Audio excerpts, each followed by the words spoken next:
Okay, it looks like we're ready to roll. So welcome everybody to today's version of Lunch and Learn, or actually it's a healthy living with McKenzie Health Systems. And today we have some excellent speakers. And so I'm looking forward to introducing them. I just want to remind everybody that we are recording this little event. And we'll begin with, please know that the time for questions and answers will be later, and we'll use the Q&A version of communication down at the bottom of your screen. You'll see that there. And you'll use that to ask your questions, and then we'll field those back and forth. And you're automatically muted today, okay?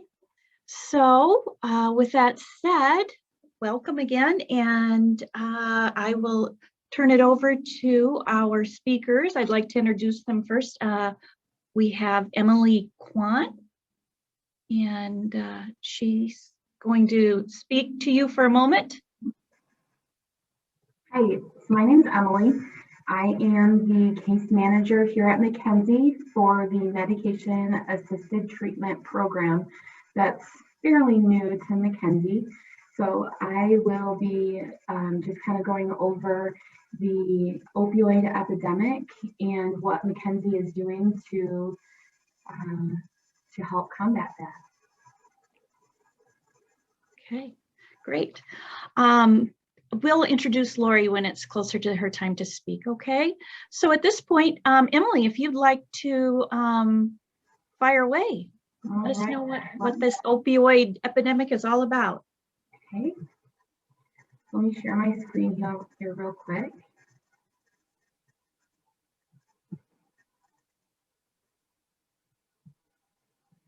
All right, so it looks like we are good to go. So I just wanted to talk a little bit about the opioid epidemic. And I wanted to kind of start and talk where the opioid epidemic kind of started back in the 1980s and 1990s. There were new opioids on the market. There was OxyContin, fentanyl patches that were new. So morphine was kind of the standard for pain control before this, and it was just a short-acting medication. So when OxyContin, fentanyl came on the market, it was a very big deal. Everyone was very excited to have a more long-acting pain control. So then in 1995, the American Pain Society launched the Pain as a Fifth Vital Sign campaign. So the idea behind that was to make sure that everyone's pain is managed, give out medication as needed to make sure that that pain is always controlled.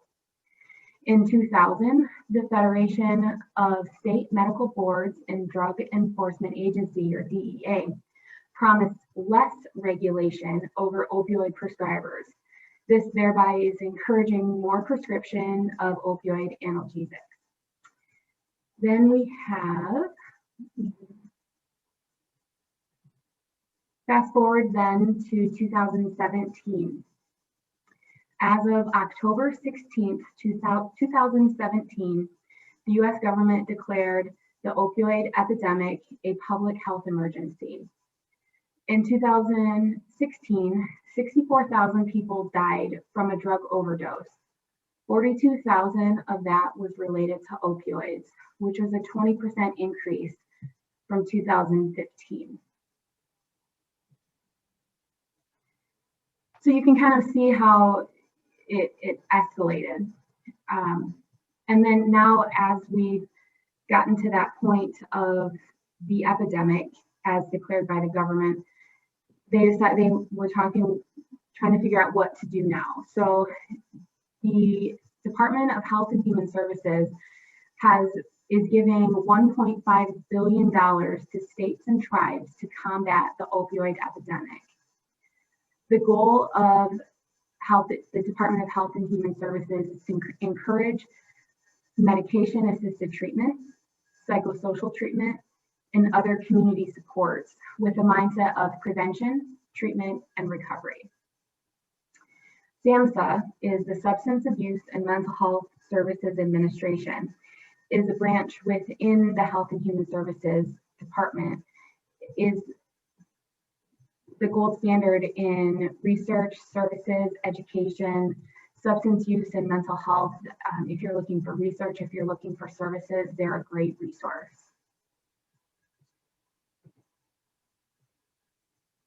And then we have the, I wanted to briefly talk on the epidemic in the world of COVID-19.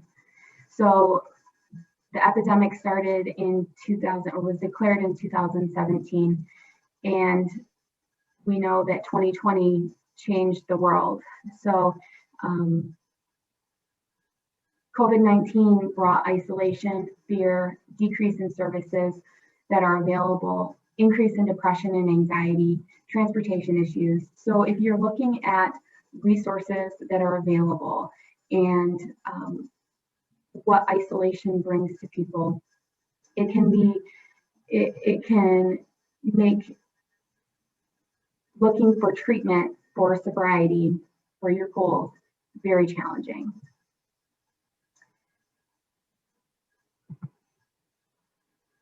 So McKenzie Health System saw a need. They saw that this is in Sanilac County, just as it is throughout the whole country. And so McKenzie Health System is offering a medication-assisted treatment program. And that is a type of treatment in which a person can use medication to help with cravings associated with opioid use disorder. So later on, we're going to have Lori touch on what those medications are to go into more detail. But what it is when someone uses opioids and they want to work towards a goal of sobriety, they can come to us. And our goal is to treat the whole person. So we're not just looking at giving a medication to replace a drug. We are offering case management services, linking with therapy, medical treatment as not just for opioid use disorder, but for your general health. Oftentimes when someone has a use disorder, they are not receiving any kind of medical treatment at all. And so we have had patients treatment, gotten into therapy, gotten medical care, medical treatment, and has made a complete turnaround.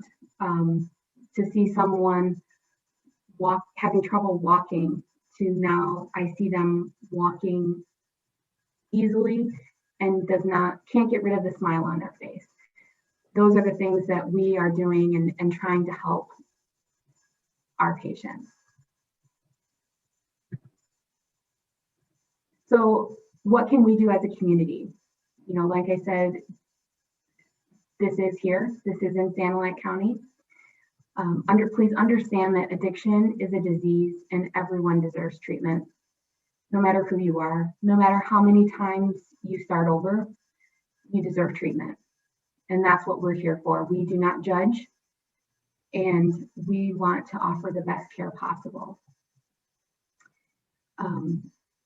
Share your knowledge of the program that's available here at McKenzie. You know, if you hear of someone who has an opioid use disorder, tell them. I know McKenzie offers help, and naloxone services are available, and you can become trained in naloxone. Naloxone is, or it's also known as Narcan, is a life-saving drug. If someone overdoses on an opioid, naloxone can be administered and can save lives. I don't know, you may have heard a couple weeks ago, we had a couple police officers a few times administer naloxone and save people's lives. And it's extremely effective, and then they can get the treatment that they need. If you don't know how or where to get naloxone training, you can get linked up with the health department. And I have that number right here. So you can call for naloxone training with the health department. It's 810-201-6005 and press 4. It's free. Anyone is able to be trained. And then if you're interested or know someone who's interested or want to learn more about McKenzie's MAT, Medication Assisted Treatment Program, you can call 810-648-0620. And I am the case manager, so I will be the one who is answering the questions about MAT. I love talking about it. I love answering questions. So please, even if you're just wondering more about it, I'm happy to answer. Please call. So with that being said, I am going to pass along to Lori and let her talk a little more about the types of medications that we use and how we treat our individuals. Lori? All right, so my name is Lori Nugent. I'm a physician assistant that works with the MAT program along with Dr. English. We've been doing this about a year now. It's very interesting. It's very fun and rewarding. I mean, it's not fun for people to have addiction, but it's fun to see them grow and learn and get past some of the things that has been dogging them to the point where they are using medications for either prescription or illegal, such as heroin, meth, cocaine, those kinds of things. It's a lot more prevalent than we really think. There's quite a bit of that actually around here, which was upsetting to all of us at first. But we are learning that we have to interact with people and try to find new ways for them to cope with the things that they're dealing with. And a lot of times you're going to see people who have dual diagnosis. What that means is they have a diagnosis of addiction, but they also have maybe, like Emily said, severe depression, anxiety, bipolar, schizophrenia, any other type of mental health illness. A lot of times people have more than one addiction. It might not be just heroin or just Norco or prescription meds. It might be that plus methamphetamines or tobacco, caffeine. All of those things can be considered addictive, and we have to look at the whole picture in order to move forward and get onto more healthier behaviors and coping mechanisms. So like Emily said, you know, heroin's been around forever. I think it originated like in 3400 BC in Mesopotamia. In the 1800s, it became more popular because it's derived from the opium poppy, and they made morphine, which was commonly used for headaches, women's complaints, you know, anything. They used it for a lot of wild stuff. And then, as Emily said, when the pain epidemic came around, when we wanted to make sure people were controlled and comfortable and not miserable, which can lead to depression, anxiety, there was a lot of pressure on prescribers to make sure people are comfortable, that they get medications. And then we found that maybe we weren't doing such the greatest service by meds alone. You have to deal with the underlying conditions, you know, physical therapy, counseling, adjuncts, things to learn how to cope with all of these things. So we've kind of done a 180 and realized that we need to look at a whole picture and do more things. Methamphetamine is really big around here, and we find a lot that it's laced with fentanyl, which is a synthetic opioid like heroin, Norco, but it's more synthetic and it's much more dangerous, especially when combined with some of these things. Methamphetamine actually originated in China, where it's the #1 drug addiction issue there, which is pretty scary because it's a real difficult one. Both of these medications work on your nervous system and the neuroreceptors in your brain, and it alters those. So with meth, it is involved in body movements, your motivation. It's involved in the pleasure centers, so people enjoy things we normally wouldn't probably. Increased sex, risky behaviors, gambling, you know, alcohol issues. Heroin is more of kind of a little of the opposite. It kind of mellows people out and brings them down, which is where Emily talked about the Narcan being very important. because it can depress the respiratory center so bad that they overdose, and then they go into what we call respiratory arrest, which means they're not breathing, which goes into cardiac arrest and they can die. Methamphetamine does kind of the opposite thing. It's more of a stimulant. So you get an increased heart rate, increased waking time. People will keep taking it. It's called binging. They'll take it and take it and take it and stay up for days at a time and then crash. So it's pretty scary that way, but it can increase the heart rate so bad that it causes what we call ischemia, which means that there's not as much blood supply to the brain, the heart, our internal organs like our kidneys, liver, and they can shut down or cause heart attacks and strokes. It's kind of scary what can happen with both of these. Now, Narcan works for heroin, fentanyl, opioids, but it does not work so well with methamphetamine. We have to treat that more regularly. Another common effect for both of these is malnutrition. They don't eat right. So we see a lot of deficiencies in protein, vitamins, minerals. You see a lot more risky behaviors. So we see more incidences of hepatitis B, C, HIV, those kinds of things. Both medications can be snorted, injected, sniffed, taken as pill form, swallowed, and they're difficult to sometimes know for sure what's actually going on. The medications we use for both of these include, for the most part at this point, the main treatments you've heard about methadone. We don't really use methadone. We use Suboxone, which is a combination of a medication called buprenorphine, which helps with the opioid type things, as well as naloxone, there we go, which that if for some reason they accidentally, well, I don't want to say accidentally, but they lapse, the naloxone is going to block that blockade so they don't get the high and they're not going to get the depression of the respiratory system as much. Unfortunately, they also get pretty sick, nausea, vomiting, abdominal cramps, things like that, because we're blocking all of that and it's got to go somewhere. Methamphetamine, we use a lot of times naltrexone, which is a little bit similar to naloxone, but kind of works on a different format, and it's supposed to help with the cravings for methamphetamine.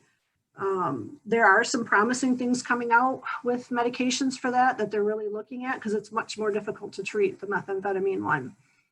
And it's sad. I mean, a lot of people, if you're not real versed on this, will look at people and say, well, why don't you just choose to stop? It's not quite that easy. I mean, if you think about people who are smokers, do we tell people, well, you could just quit? Most people know they just can't quit.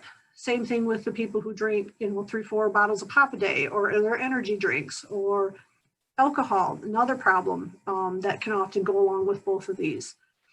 It takes a lot of the whole person. We got nutritional things that we look at. We have the counseling part with Emily, where they look at their triggers. What's causing you to feel like you need to use? What's causing your cravings? How can we avoid those? Learning to revamp your whole life and have more healthier behaviors. The medications, we don't want them to be on it forever, but it is definitely needed, especially in the first early years of recovery, to keep them at a more even keel so that we can work on these underlying issues so they don't have those strong needs anymore.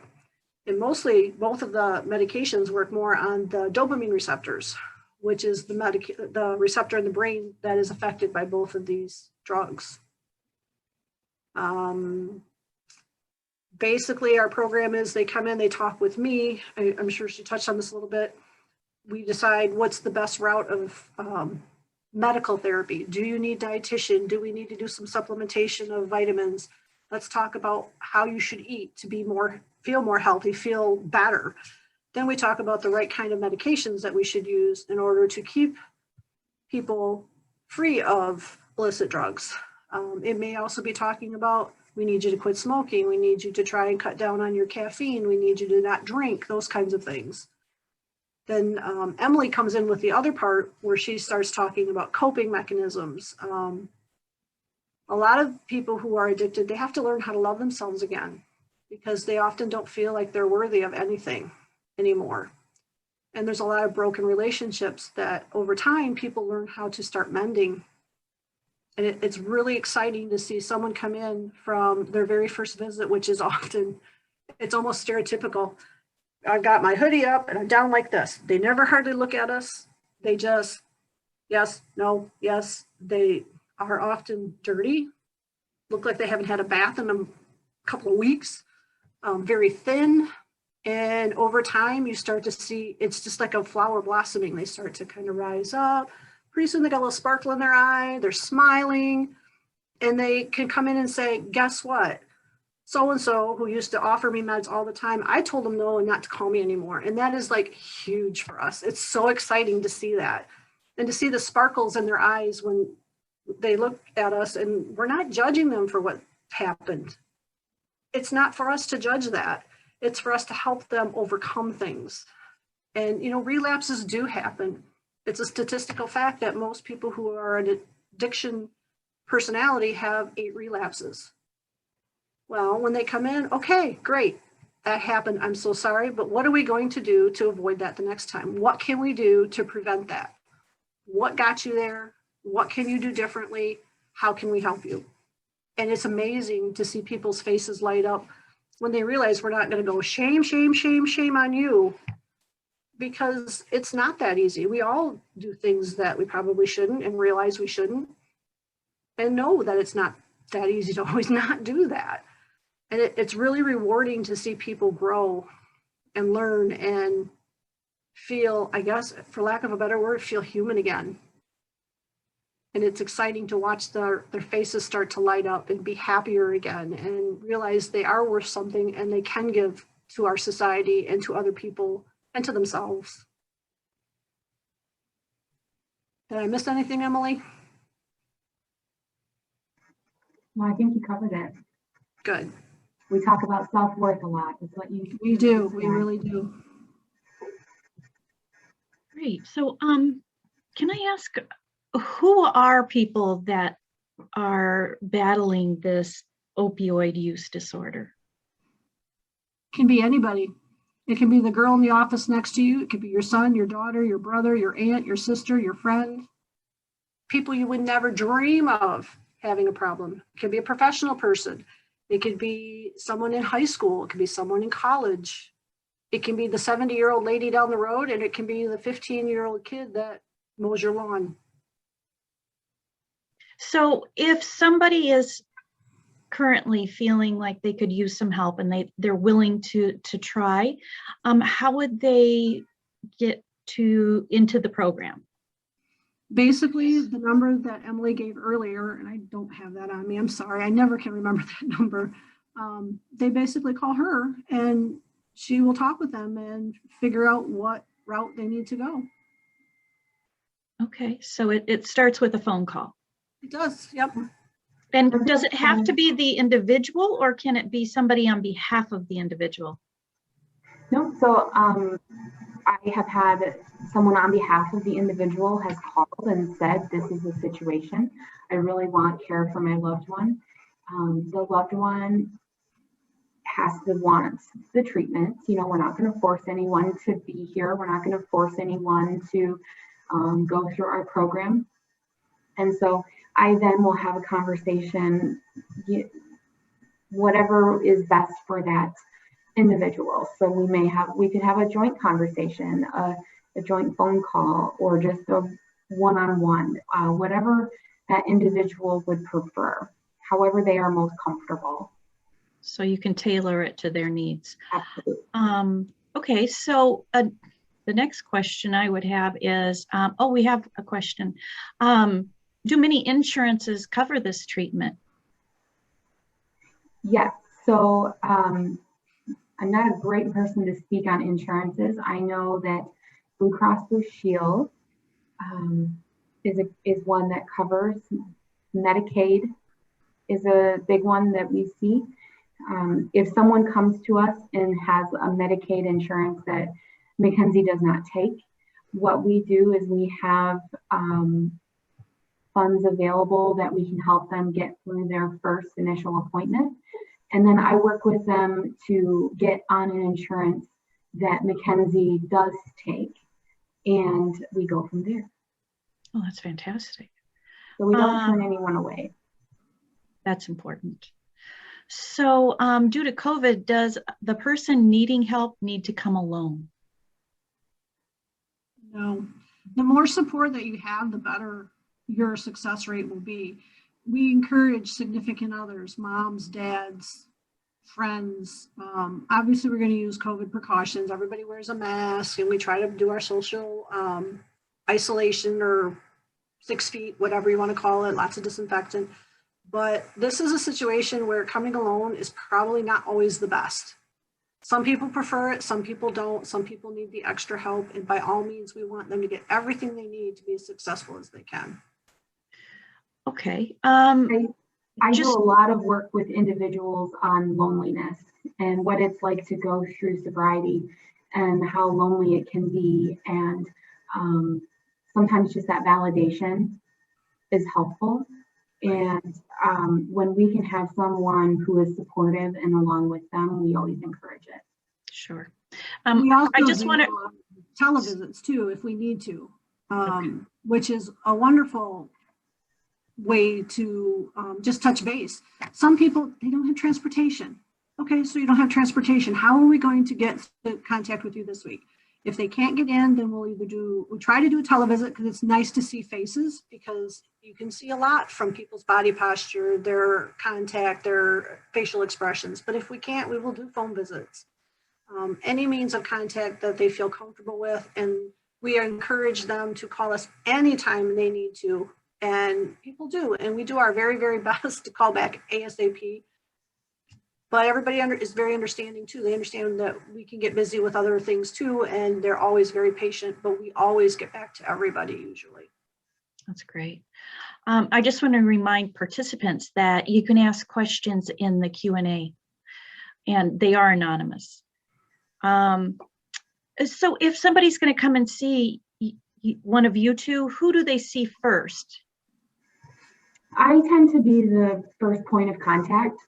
Mm-hmm. So when we get a referral, I'm the one doing the follow-up, and I'm the one getting the background information, finding out what, because our program may not always be the right fit for someone. And so I do that assessment and find out what is the best fit. So if we are not able to serve an individual, I will make sure they have resources to benefit them going forward. Are there other resources in the county? Yep, so it just depends on each individual on what's needed, and we just kind of go from there. Okay, so when the somebody who wants to enroll in the program calls, do they call you directly, Emily? They call that number. It's 648. It's 648-0620. Okay, great. And so that is a centralized number, and so when they call, it's during general business hours. They will get a person. They are trained.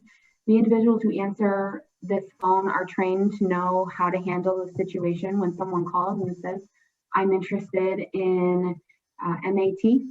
And so the individuals who answer the phone know what to do from there, and they get in touch with me because, like Lori said, we're not always able to answer our phones. And what I don't want to have happen is if someone calls to ask to receive services, and let's say I'm not there for the day, and they don't get an answer for 24 hours, we could lose someone in that time frame. So we want to make sure that if someone is reaching out for care, that it is there and someone touches base with them so they know that it's being offered.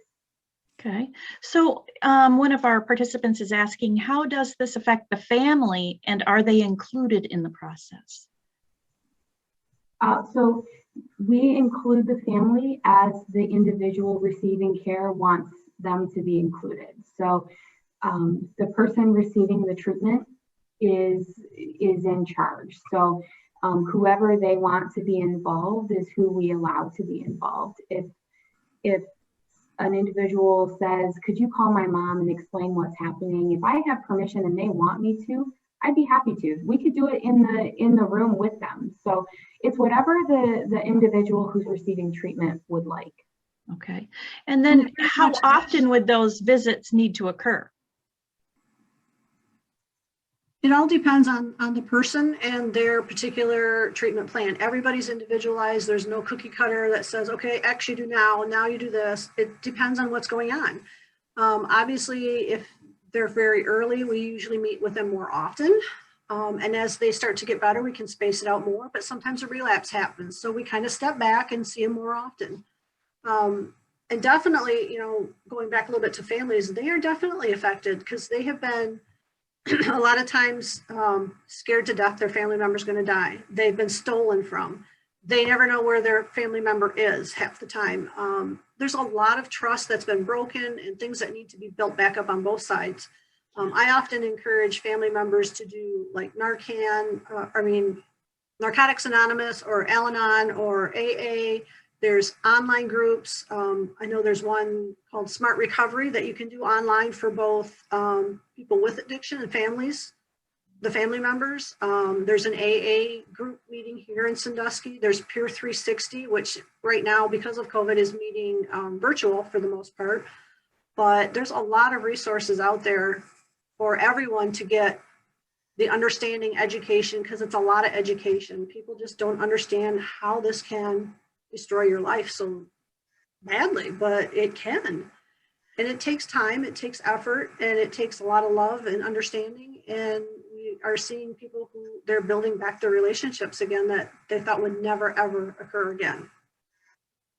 Oh, that's hopeful. One of our participants is asking, how long does it take to get off of the opioids?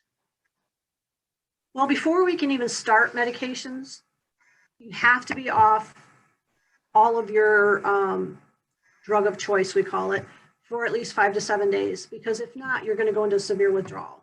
So, and actually, if you're really serious, people are doing this, and it's exciting to see. They come in, they're not feeling good because they've got all the withdrawal symptoms.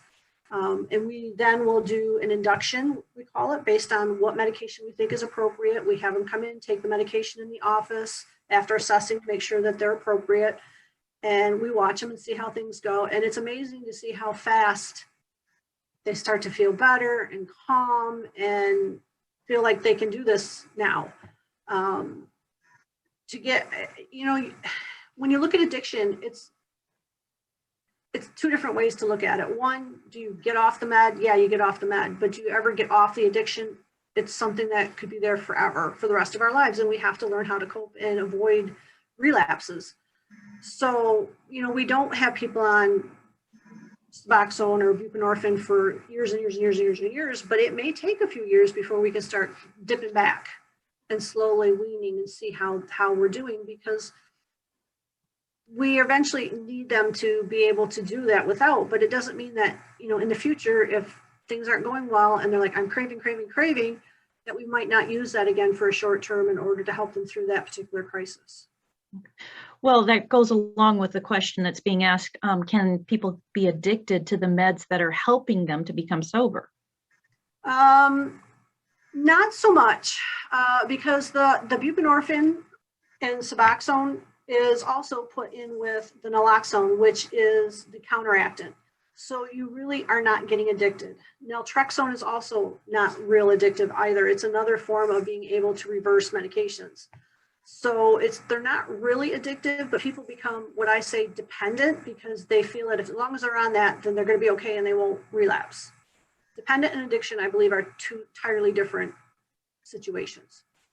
And then if they feel they're dependent to avoid using, then we have to look at the underlying reason. Why do you feel so dependent on that? And what can we do to help you feel more secure in your sobriety? Wow, that's big stuff. It is big stuff. Yeah, I think one of the big things that we focus on is a term called harm reduction. Harm reduction is the idea that you are using, while yes, Suboxone is an opioid that you are using, it is safe and prescribed by and monitored by a provider. And that is much more, it's safe rather than using heroin or opioid medications that you're abusing. And so while some people may not want to be on Suboxone or feel that it's addictive, we encourage it's a what's the word I'm looking for? It's one tool that's used while going through your sobriety journey. And there may come a time where we can start looking at tapering down that medication. And that's something that we as a team look at with the individual in mind as well. You know, what is their goal? So is the addiction a physical need, or is it mental, or is it a combination? It's a combination of both. You have the physical need for it because it replaces some of the receptor neurotransmitters in your brain. There's also the psychological, I need it because that way I can function. I've got to have this stuff. So it's a dual thing. The buprenorphine helps a lot with the physical, because then those symptoms of, oh, I don't feel good, my nausea, vomiting, all that kind of thing. But it also does help us a little bit cut cravings so that we can deal with the psychological issues behind it. And as a side note, Suboxone is used in pregnancy quite often for people who are have a history of addiction, because we don't want them to relapse during pregnancy, obviously. I mean, that's very dangerous for both mama and baby. And Suboxone, yes, while it's going to have some withdrawal effects with the baby when they're born, it's known and it can be mitigated, that risk, and it can be prepared for so that we know what we're dealing with when babies are born, and they do much better, and moms do much better too. That's fascinating. So what about during breastfeeding? Does that impact breastfeeding? I have not had that problem yet. I hope someday. Generally, they will, it's a case-by-case thing. A lot of moms do want to try breastfeeding, and sometimes it's too much for them when they're trying to battle all other things too. So I'd have to actually look into that more to give you a better answer. Okay. Well, if somebody were to be in the program and then they wandered away, but then decided that they saw some benefit to it and returned, and they say they're going to be compliant with the program, are they allowed to rejoin? We always welcome them back. That's part of that non-judgment. Yeah, we welcome them back, and like you said, we don't judge, and we want to offer service to anyone who wants it. So is this available only to Sanilac residents? It's primarily Sanilac. We are also able to serve Huron County, and it's kind of a case-by-case basis. It depends on the situation. If someone is in a more outlying area, we look at what services are available in that outlying area. Why are they reaching out to us?